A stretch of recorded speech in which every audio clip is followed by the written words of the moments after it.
इस साल की सबसे दुखद खबरें राजस्थान के कोटा शहर से आईं, जहां कई छात्रों ने आत्महत्या कर ली।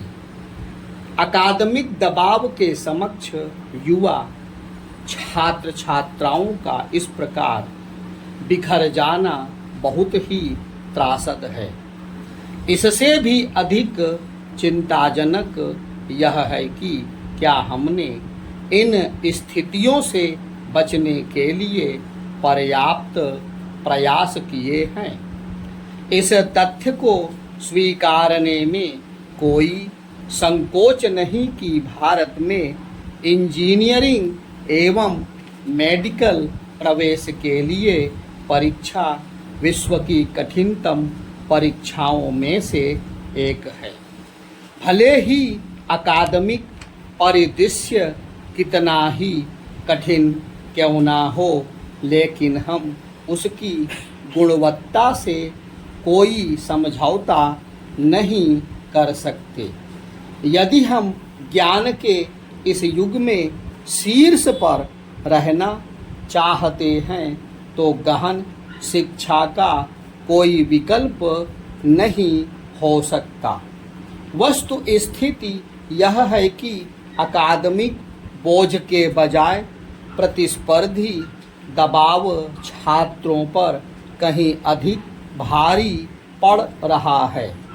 इस विकराल होती समस्या के समाधान के लिए आवश्यक है कि हम वास्तविक पहलुओं पर अपना ध्यान केंद्रित करें।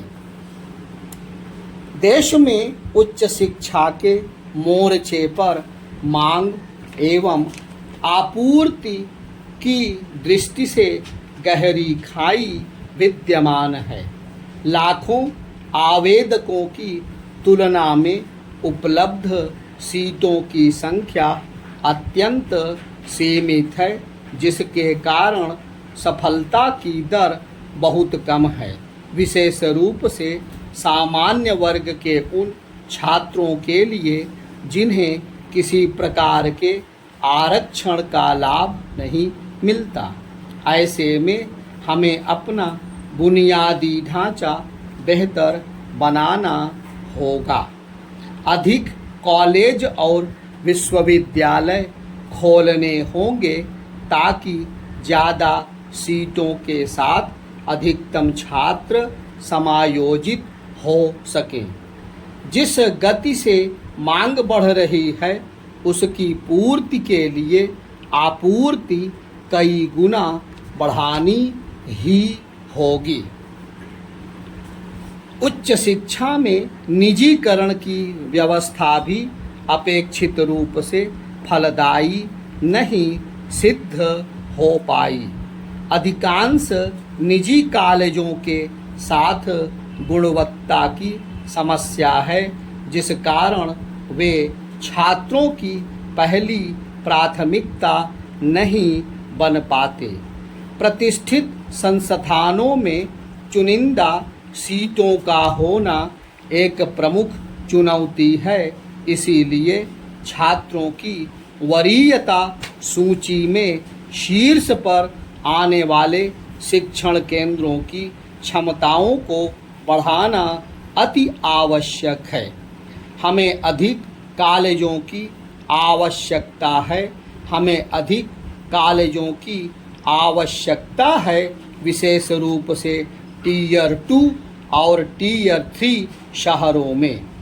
निजी क्षेत्र के साथ सहयोग, शिक्षा में निवेश बढ़ाने एवं विदेशी विश्वविद्यालयों के सुगम प्रवेश जैसी कुछ पहल हैं जिन पर तत्परता के साथ काम किया जाना चाहिए। अन्य क्षेत्रों की भांति शिक्षा में भी डिजिटलीकरण कायापलट करने वाला हो सकता है। वर्चुअल कक्षाओं और ऑनलाइन टेस्ट जैसे विचार को अब साकार रूप देने का समय आ गया है। इसमें कुछ आरंभिक अड़चनें आ सकती हैं, लेकिन हमें उनसे प्रभावित हुए बिना वर्चुअल पठन पाठन के परिदृश्य को और विकसित करना चाहिए। हमारी शिक्षा प्रणाली की एक बड़ी समस्या यह है कि इसमें किसी एक परीक्षा विशेष पर हद से ज़्यादा जोर होता है। यह चाहे इंजीनियरिंग के लिए जेईई हो या फिर मेडिकल के लिए नीट या हाल में शुरू की गई संयुक्त विश्वविद्यालय प्रवेश परीक्षा यानी CUET। छात्रों का भविष्य किसी एक परीक्षा विशेष में प्रदर्शन पर टिका होता है। यह बिल्कुल किसी T20 मैच की तरह है कि एक खराब दिन आपको प्रतियोगिता से बाहर कर सकता है। हमारी प्रवेश प्रक्रिया के उलट विकसित देशों में प्रचलित प्रवेश परीक्षाओं की प्रकृति पर दृष्टि डालने से एक वैकल्पिक तस्वीर उभरती है। विश्व में अमेरिकी शिक्षण ढांचा सबसे उत्कृष्ट माना जाता है। इसी कारण अमेरिका सर्वाधिक छात्रों की पहली पसंद होता है। उच्च शिक्षा में प्रवेश के लिए अमेरिका में किसी छात्र के कक्षा 9 से 12वीं के प्रदर्शन, अकादमिक से इतर खेल एवं अन्य गतिविधियों में छात्र की रुचि एवं स्तर का संज्ञान लिया जाता है। कॉलेज बोर्ड द्वारा आयोजित मानक परीक्षाओं का भी महत्व होता है। आवेदन पत्र की प्रकृति भी ऐसी होती है जिसमें छात्र के लिए खुद को अभिव्यक्त करने का अवसर मिलता है। इससे प्रवेश का निर्णय करने वाली परिषद छात्र का समग्रता में आकलन करती है। चूँकि इसमें विभिन्न पैमानों का समावेश होता है, इसलिए न केवल छात्र का बेहतर मूल्यांकन हो पाता है, बल्कि तनाव की गुंजाइश भी घट जाती है। केवल एक ही परीक्षा अंतिम होकर भाग्य निर्धारक नहीं बन जाती। क्या हम सबसे विकसित देश से कुछ सीख लेकर अपनी परिस्थितियों के अनुरूप उसमें जरूरी बदलाव कर सकते हैं? हमारी शिक्षा प्रणाली आज एक अनोखी वर्ग विशिष्टता का प्रतीक बनकर रह गई है।